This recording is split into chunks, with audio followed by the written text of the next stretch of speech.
Grade 11 Business Studies, Term 2, Lesson 3. This lesson will be on marketing function. It's in your Gauteng Department of Education notes, Chapter 9, and in your textbook, pages 109 to 125. What you will learn in this lesson. We are first going to look at the definition of marketing. Then, the role of marketing. You're going to outline, mention, discuss, and explain the marketing activities. Then we are going to talk about the product policy. In the next lesson, we will be talking about the pricing policy and the other policies. For this lesson, in the product policy, we will speak about the outline and the explanation and discussion of the product policy with specific reference to types of product, product development, trademarks, and packaging. You must be able to outline, mention, discuss categories of consumer goods or products. Explain, discuss the importance of product development. Outline, mention, discuss, explain the steps or the stages of product design. You must also be able to mention, explain or discuss the purpose of packaging. Mention, outline, discuss or describe, as well as classify the types or kinds of packaging that we get. Elaborate on the meaning of trademarks. Discuss, explain, describe the importance of trademarks to businesses and consumers. Outline, mention, explain the requirements of a good trademark. We're now going to start with the definition of marketing. Marketing is used to deliver value to the customers and to satisfy their needs. So you do marketing in order to determine what the needs of the customers are, so that your product will satisfy their needs. What is the aim of marketing? There are two aims. The first is to link the business's product and services with the needs of the customers and with their wants. The second aim of marketing is to get the right product or service to the right customer at the right place and at the right time. The right place refers to the target market of your customers. And the right time is the season, for instance. What is the purpose of marketing activities? Why do we have marketing activities? Marketing activities helps us to establish a target market or to maintain a market share of a current product and to locate the most appropriate customers. So what is the role of the marketing function? The marketing function supports the overall objectives of a business, and that is obviously to maximize the profits. The marketing team needs to work closely with staff members from other business functions. Remember, we have 8 business functions. So the marketing function has to work closely with all the other 7 functions of the business. They need to gather information about the customer's needs, the preferences, and the buying behavior and share information of this with the 7 other functions or departments of the business. The marketing function also assists the development of the marketing strategy in collaboration with senior management from other business functions. They need to develop a marketing plan using elements of the marketing mix. Now, marketing mix: product, price, place, and promotion. Okay, that is the marketing mix. We are now going to look at the marketing activities. You first locate your customer. So that in your book is set as the first activity. But I've written it there as you first locate your customer. And after you've located your customer first, you're going to make use of standardization and grading. I'm going to look at that now. Then storage of your product, risk bearing of your product, transportation, financing, and then lastly, buying and selling of your product. Okay, so we're first going to look at the first marketing activity, which is standardization and grading. Now, you need to know the difference between standardization and grading. Standardization is the process of developing a uniform set of criteria to ensure that the product is of good quality. It lays down the standards or the grade of quality. Usually, you will see that some of the tables, desks here at school, and the toilets, etc., has the SABS stamp on it, which says that it is approved by South African Bureau of Standards in terms of the standard that the product needs to be before it gets used by the consumers. So usually, equipment and machinery and furniture and things like that are standardized. Then we look at grading. Grading is the process of sorting individual units of a product into specified classes or grades of quality. And it is usually done with agricultural products. So you will get grade A, grade B, grade C. I don't know if you've seen in the markets, they get the Granny Smith grade A apples. Now, that is, for instance, based on the size, the color, and the sugar content of the product. And there's actually fruit machines that are used to do this grading for you in your business.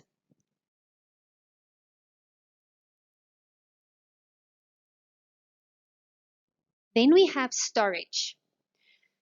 This is the second marketing activity.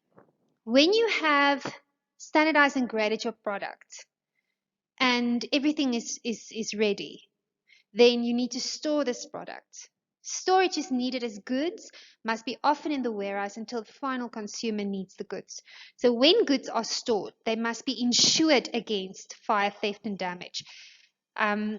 So many things can go wrong while the products are being stored.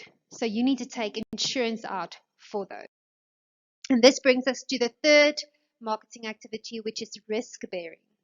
And risk bearing is the business enterprise carries the risk involved with owning the goods. And there's a possibility that the products can be damaged or stolen or outdated, which may result in a financial loss. So the factory or the warehouse can, for example, catch fire and goods can be stolen or goods can perish. And therefore, you need to take out insurance. And that is risk bearing. Now we're going to look at the marketing activity of transportation. Products must be transported from storage facilities to the intermediaries. Now, can you still remember what an intermediary is? It's the middleman between the factory and the consumer, or the middleman between the person that sells the product and the consumer. Products must also be transported from the storage facilities to the wholesalers or the retailers. Wholesalers like Macro, retailers like Spar or Checkers. The method of transport will be influenced by the type of product that must be transported. Transport ensures that products are moved from the producer to the consumer. Now we're going to look at financing. For all the other activities, you need money, and capital is used to meet the financial needs of your business. Finance is required to achieve the marketing objective. And for example, the marketing function must take into account the cost of advertising, which is very expensive. Financing in the form of cash, credit, or loans is needed to bridge the gap from when the product is completed to when the customer pays for it. Now, buying and selling of the goods. So this has to do with the exchange process. Now we have the buying function and we have the selling function. What is the difference between the two? The buying function deals with the searching for customers. Who's going to buy your product? The selling function deals with promoting the product, getting the attention of the customers that's going to buy your product. Some businesses need to buy raw materials in order to manufacture the final products, while some businesses buy and sell goods and services. Okay, now I have attached here a link to a lesson on marketing activities, and you can recap.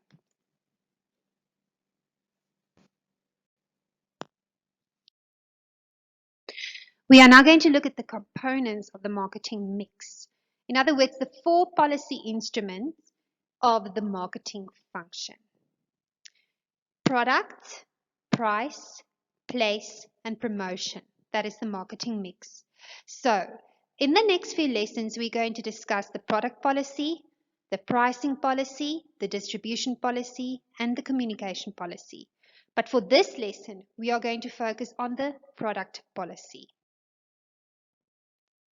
On this slide, I have attached a summary or a mind map of the product policy, what you will be learning and studying with regards to the product policy. We are first going to look at the meaning of the product policy.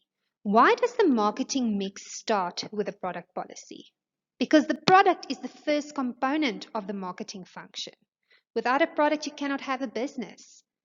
So the product policy, by definition, explains how a business is going to develop a new product.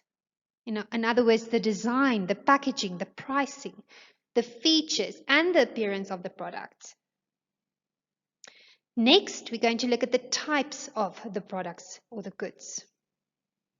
We have consumer goods and we have industrial goods. Consumer goods is goods that satisfy the consumer needs. And industrial goods is goods that are used to manufacture other goods in the production process or the manufacturing process, like spares, etc. So those are the two types of products that we get. Under consumer goods, we have certain types of goods. So the first types of goods are industrial and consumer goods. And then the categories of consumer goods you need to know, and this is the following. We have convenience goods. Convenience goods is like your bread, your milk. It's usually low priced and it's bought without much thought. Then we have shopping goods. Shopping goods are more expensive than convenience good. And it's not bought regularly. Much time is spent to choose shopping goods. It's usually like TVs, cars, clothes, etc. Then we have specialty goods. And these are usually your goods that have brand names. And consumers usually know exactly what they want. So if you want a pair of Levi jeans, you're going to search for the Levi jeans. You're not just going to search for Guess or anything else. You want Levi. That specific special product. Another example of specialty products are like your Pandora jewelry. You will search for the Pandora jewelry. So that is your specialty goods, usually brand names, and you spend a lot of time searching for it. And you know what you want. Then we have services. We all know that services are not tangible. Examples of that is like garden services or hair salons, etc. Then we have unsought goods. Unsought goods are not bought until they are needed. It's things that you don't usually think about or don't sometimes even know that you need it. For instance, when somebody passes away and you need to get a tombstone or a coffin, that is an unsought good. Okay, now we're going to look at the importance of product development. Obviously, a product needs to suit the needs of the customers. Therefore, it is very important that the business continuously develops their product because they need to remain competitive and consumer tastes and habits changes every single day. So therefore, you need to keep on developing your product to suit the changes of consumers' tastes and habits and to suit the changes of the world. Then we're going to look at the stages and the steps of product design. I'm just going to name a few. First step of product design is you need to generate an idea. Before you can design a product, you need to generate as many product ideas as you can. The second step, you need to select or sift your ideas and then choose the best idea. Then the third step is you need to test your idea to see if it is feasible. Then your fourth step is to test the consumer's response. Give them samples, see how they respond to this product. Then after that you've seen that this will make a profit and that it will be successful, you will now implement all the technical issues and systems and everything that's needed in production planning. Then your sixth step is you need to commercialize your product. You need to bring it out there. And that is done through advertising, etc. Then your last step in product design is pricing. And that I would say is a continuous process. You need to adjust your prices based on inflation rates, based on your competitors, etc. Then we're going to look at the purpose of packaging. Now we all know that packaging is there to protect the product. It is there to promote the brand name. It also helps to prevent tampering or theft. The packaging serves as an aid to give information of the product. Then to limit handling. It also serves as identification of your brand. And it helps us to get the attention of the consumers. Okay, so now we're going to look at the meaning of trademarks and the importance and the role of a trademark. What is the meaning of a trademark? A trademark is a name, a logo, or a symbol that distinguishes your product from other products. It is usually registered, and if you look at Starbucks, even the color and anything that is slightly the same as Starbucks logo, you cannot use that. So you can't use the colors, you can't use the type of form that it is in because it is a registered trademark. So what is the importance of a trademark? It serves as identification of your product. It protects the business against competitors who sell the same products, and it creates brand loyalty. And then the other factors you can go and look up in your notes. Now, what makes a trademark a good trademark? First, if it's attractive. Secondly, it needs to suit the product. It needs to be different from the competitors. It needs to draw attention. So these are just a few aspects that determines a good trademark, and you can go and look at the others. Okay, then also the last thing you need to know under product policy are your kinds of packaging. Now, first and foremost, we have packaging for double use. This is, for instance, a container like a margarine container. After you've used the margarine, you can use that container again to put food in. That is for double use. Then we have products for resale. Resale products is, for instance, if you go to Macro, you'll see that in the aisles, they sometimes have like 6 chocolates that they sell together for a price. Or let's say, for instance, you can buy a box of shake containers, or you can buy them separately. Or let's say Knorr cup of soup might sell it in a box, or they might sell it separately at a shop. So that is resale, to buy for resale. So the retailers will buy a box of chocolate, and then they will open the box and they will sell it as units. So that is to sell as resale. Then we have kaleidoscopic packaging.